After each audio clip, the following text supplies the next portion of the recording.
Hello and welcome. Today you're about to experience the real life story of me, Cyber, as I go through a change of heart, giving a second chance, not only to a game, a beloved game that we all know, but also to a good friend of mine. So without further ado, here it is, episode 1, Second Chances.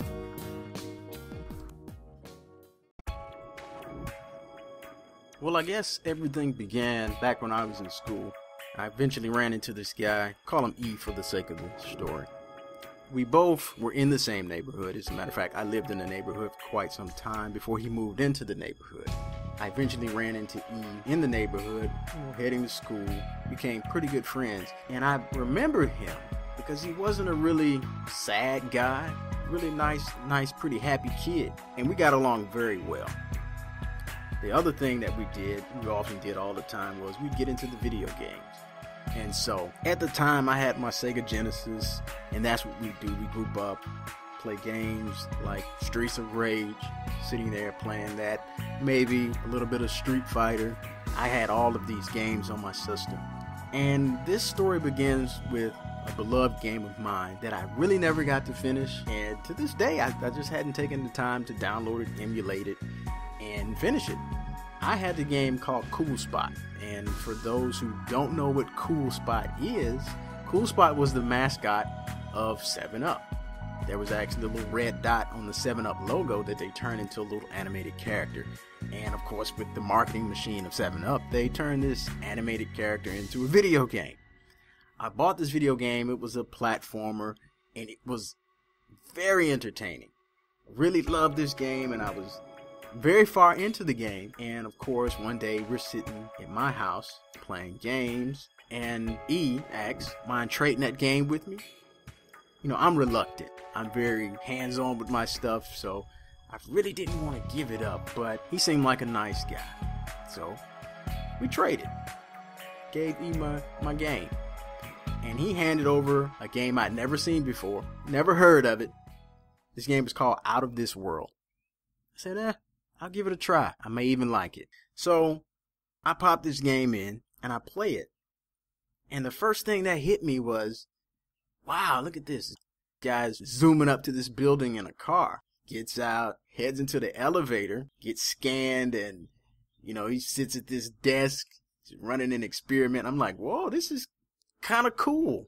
Then they show the outside, and a bolt of lightning hits the building, and the experiment, you know, zaps him. And you end up in a pool of water. And right here, I'm like, what is this? Because I'm totally confused. I'm totally mixed up now. I have no idea what's going on. And I think I may have died 6 or 7 times right there in that pool of water because I had no idea. First of all, I had no idea the game had started. But then I didn't know how to play. Of course, when we traded, there was no manual, so I eventually figured my way out of the water, and you head forward, and there are these little leeches. You don't expect leeches to have a tooth, or I don't know, maybe it's a switchblade or something, but they just come out at you and kill you. I'm like, wow, I'm dead in one hit?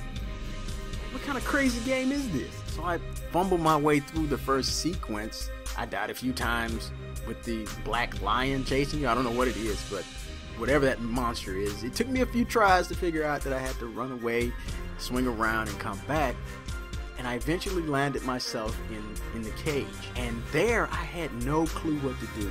I sat there for maybe an hour or so. And I just didn't know what to do at this point.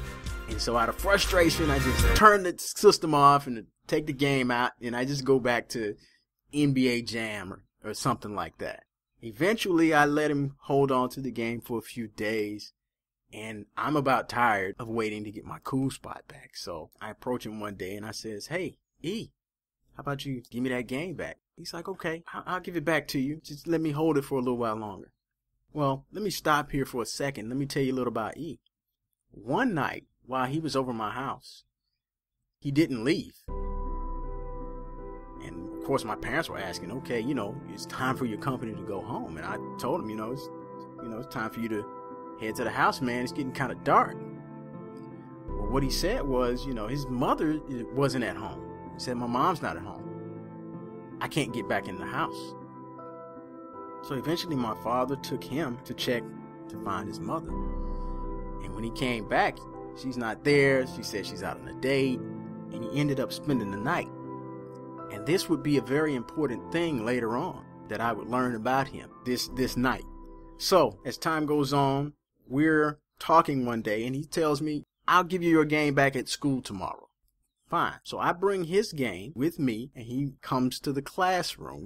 We're in the same class together, and here's where things get a bit dicey. I ask him for my game, and I'm holding Out of This World in my hands, and he says, let me have my game. I says, where's mine? He says, I don't have it. So I asked, why don't you have mine? I have yours. Where's mine? I'm kind of furious at this point. I want my cool spot. But we had to keep it low because we are in the classroom and it's getting kind of heated. And he's like, I don't have it. I just want my game back. And I'm like, it's not your game until you give me mine back. So he tells me, give me my game back. And he grabs it. And I'm like, oh no, I'm not letting this happen. So we go back and forth, push and pull, tug, fighting. And then the teacher steps in. Hey, what's going on here? What are you guys doing? What's that you fighting over? We say nothing. We're quiet. We don't know what to say. So he says, if you're not going to talk to me, I'm going to send you to the principal. So he writes us up, calls to the office, and sends us to the assistant principal. Now me, I've never been in trouble like this before. I usually try to stay away from trouble and keep myself clean. I don't know about E, but I was terrified. So eventually we get called into the assistant principal's office. He sits us down. Now tell me, what is this disagreement about between you two? So I tell him, I brought his game, but he didn't bring mine. And I'm not going to give him this game until he gives me mine back. And by this time, I'm feeling good. I'm not going to let you just take my stuff. And E is talking, well, that's mine. You have no right to keep it. And I'm like, yes, I do. Because you got my game. I want it back. And of course, the principal does what he thinks is best. Look, both of you need to stop that mess.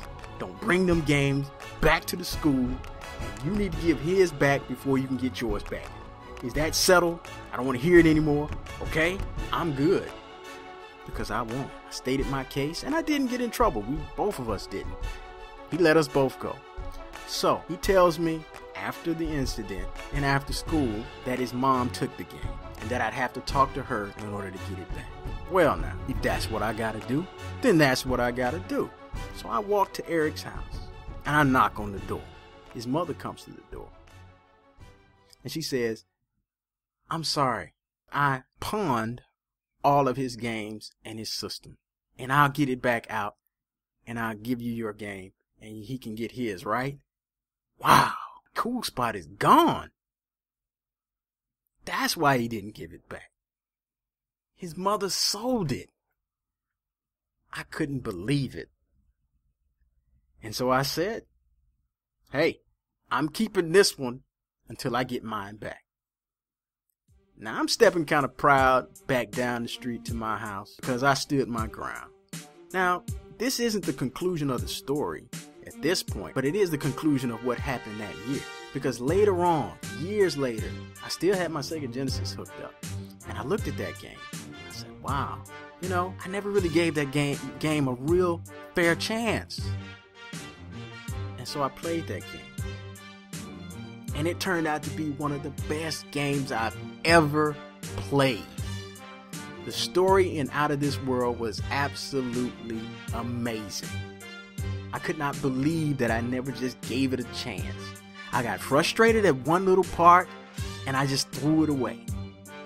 And the other thing was there was some pain attached to it because I was really upset about not getting my game back.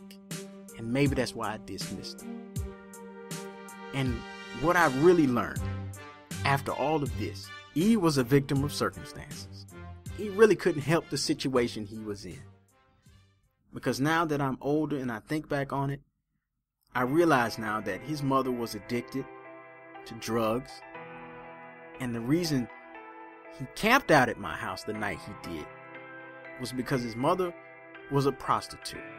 I feel sorry for him that I misunderstood him like I misunderstood that game. So I don't know if E is ever listening. I saw him years after, and I don't even know if he recognized me. But if he's out there listening, I hope he knows that I just misunderstood him.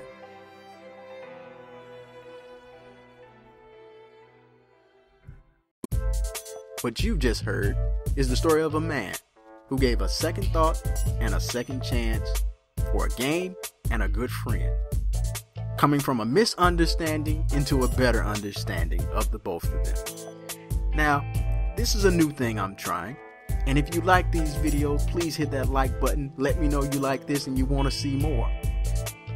And to see more of my content, go ahead and hit that subscribe button. I want to thank you all for spending your time with me. I've enjoyed it. This has been Cyber.